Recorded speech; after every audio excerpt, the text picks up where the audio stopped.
Hi, today I'm here with Laura Kendall. Laura is a B2B marketer. She's been in B2B for her entire career, and she has been the first marketing leader at 3 companies. So congratulations on this. That's quite an experience. Thank you Uh, so much. Thanks for having me, Caroline. yeah, and sorry, I almost forgot. Yes, Laura is also the VP of marketing at Matt Kudo now. So yeah, thank you so much for being with us today. Very happy to be here. So today we're going to talk about go-to-market strategies because as a marketing leader for early stage companies, you've had the opportunity to develop quite a bit of go-to-market strategies from scratch. And so my question for you is, how much of these strategies do you think are replicable, kind of from one company to the next? And beyond that, what would be your advice to marketers to think through their go-to-market strategy and what activities they need to prioritize first? Yeah, so I mean, I know everyone kind of wants a quick answer to, what's the magic playbook? Unfortunately, there is no magic secret sauce or recipe that you can take from one company to another. Not every Series A SaaS company needs the same things. So, what's unique about joining very early stage companies is you're often starting without a lot of historical data or any, firm learnings on the marketing side that you can really lean on to inform your next move. So it's really learning as you go, and you're often executing and building your plan in parallel. But as far as being able to repeat, there are some things, right? Every, sales and marketing organization needs a funnel or stages or buyer journey, whatever, analogy you want to use. They need that operational foundation in order to successfully track KPIs, conversion rates, identify what's working and what's not, and ultimately building the baseline so you have those metrics to then inform, a few quarters down the line, what you want to do within your go-to-market strategy. Another thing that I would suggest, and I've seen and have repeated at the companies I've been at, is prioritizing early on the positioning work. So that is really thinking about how you're articulating what your product does, but more importantly, what problem you're solving. So it's not about making sure you have all of the features of your product highlighted on your website, but instead that you're attracting the right audience and then solving through your messaging exactly what problem they're feeling most. And the tricky part about positioning is really that you're not going to get it perfect the first time, and you're probably not going to get it perfect the second time. In fact, messaging for any company is probably a consistent project or initiative, and it should always evolve over time. So, that's one area where getting started in early, I think, is going to be beneficial. As far as, different, how you should think about a go-to-market strategy and building it from scratch, I think that there are several questions that you can ask yourself, and I'd be happy to share some of the ones that I think about in my career.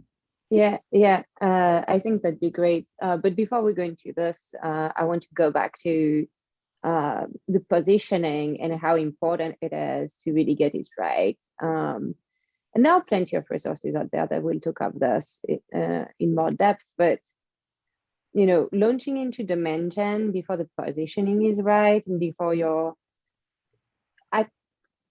somewhat comfortable that and confident that yes, it resonates, right?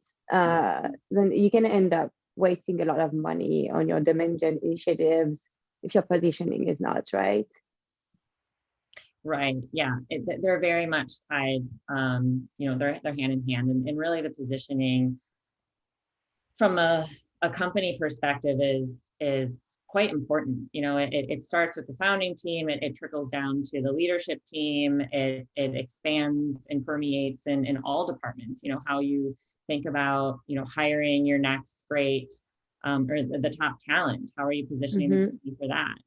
How are you ensuring that customers know, what your future vision for the product and your company is? And it's not just about the, what it is that you do. It's about who you're for and what problem you're solving. Yeah, I love this. Okay, so to go back to the questions you ask yourself to prioritize marketing activities, I'd love to hear your thoughts and what are your questions that you're asking yourself? Yeah, I think there are a few. So one, I would say around the persona, who you're going after. What do they like? What do they dislike? What do they care about? Back to what problems are they trying to solve? If we're not connecting to their pain points, we might be seen as a nice to have or an irrelevant solution. So for example, let's say, you have a more technical buyer. You're going to want your content to be catered towards them, less fluff, more data driven, more pragmatic than, a non-technical buyer. So that's one example. Another area or question that I would ask around is whether or not the problem, once you've identified it, whether or not that problem is something that your customers identify with or know they have and are strongly feeling that pain point, or if the majority of your total addressable market perhaps is unaware that they actually have that problem. So, that kind of can show itself through things like your content strategy. So top of the funnel content for educating the market and thinking about how you put the bug in their ear that they do have this problem is going to be pretty top of mind for you as a marketer. Other things to think about are, what does the sales process look like? What's the deal size? Enterprise marketers are going to want to think about how analysts play into their marketing strategy and field marketing more so than marketers that are selling to, small to mid-size organizations or have a very transactional sale. And then the last thing that I would think about is, what is the top level company goal, or are there any large initiatives for the quarter, for the year that the company is really driving towards?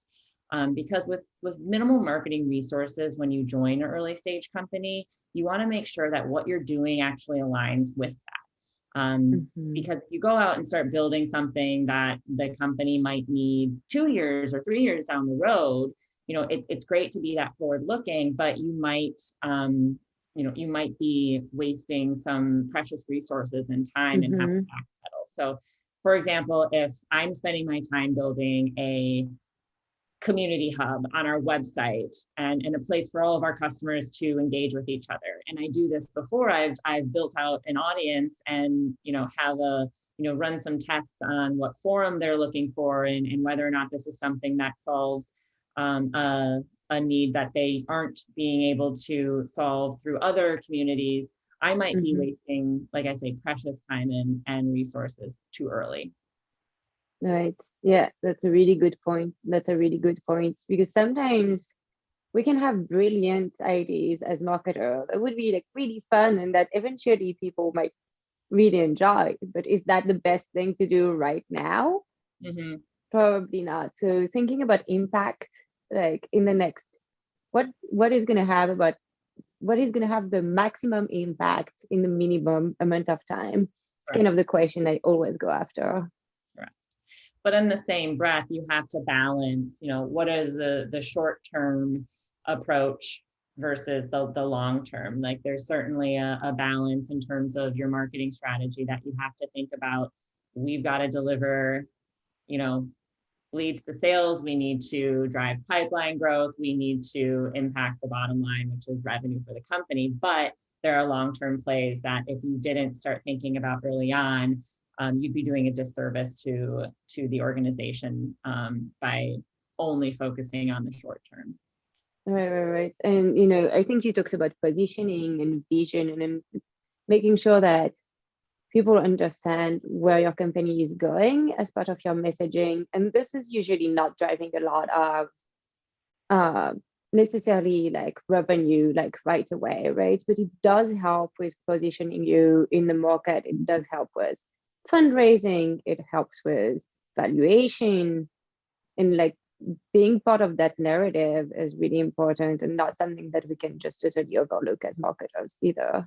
Yeah, that's a perfect example of something that I would bucket in that long-term strategy versus short-term.